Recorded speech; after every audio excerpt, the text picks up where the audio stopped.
Hi, I am Jonalyn Tabares, developer of Rodriguez iSpent Information System. Okay, here's the login form. You can log as admin, then admin as a password too.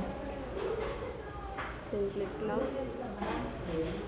You can click add button, then to add a new record. For example,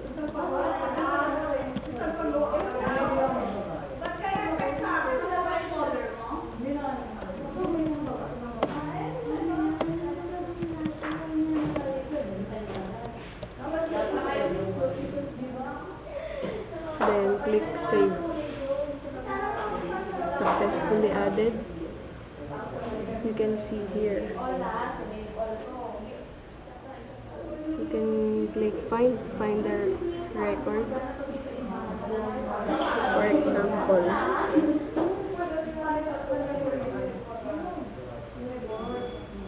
here. Then you can click edit to edit a record. For example, here.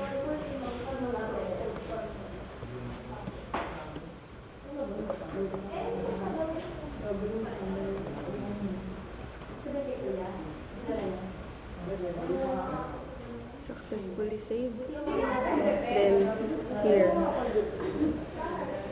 It was edited. I'm so sorry, but the delete button is not working.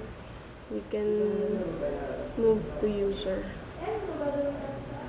You can see a new form appear, new user. You can add new user. Here, example.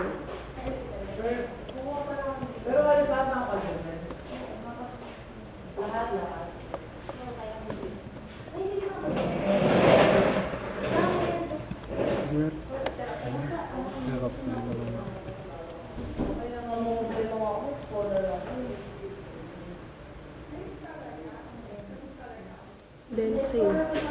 Successfully saved.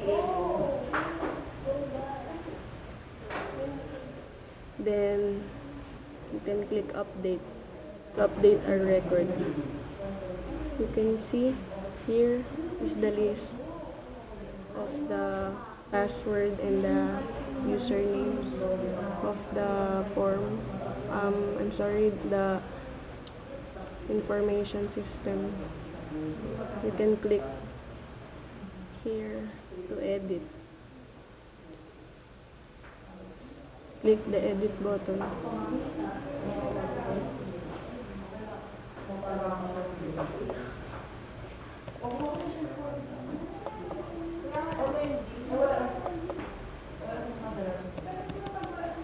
Then save.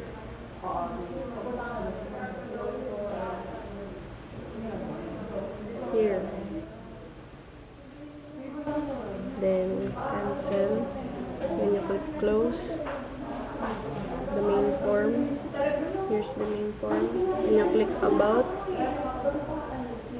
The form is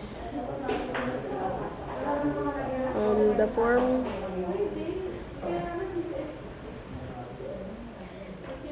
is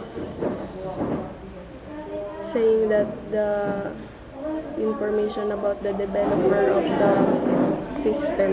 When you click OK, it will back at the main form. Then you can click view report.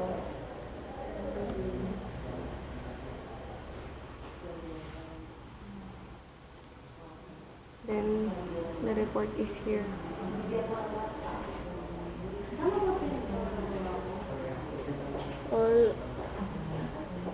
All records appear at the report.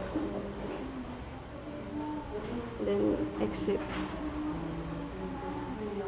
Then click X button to log out the form. Then that's all. Thank you.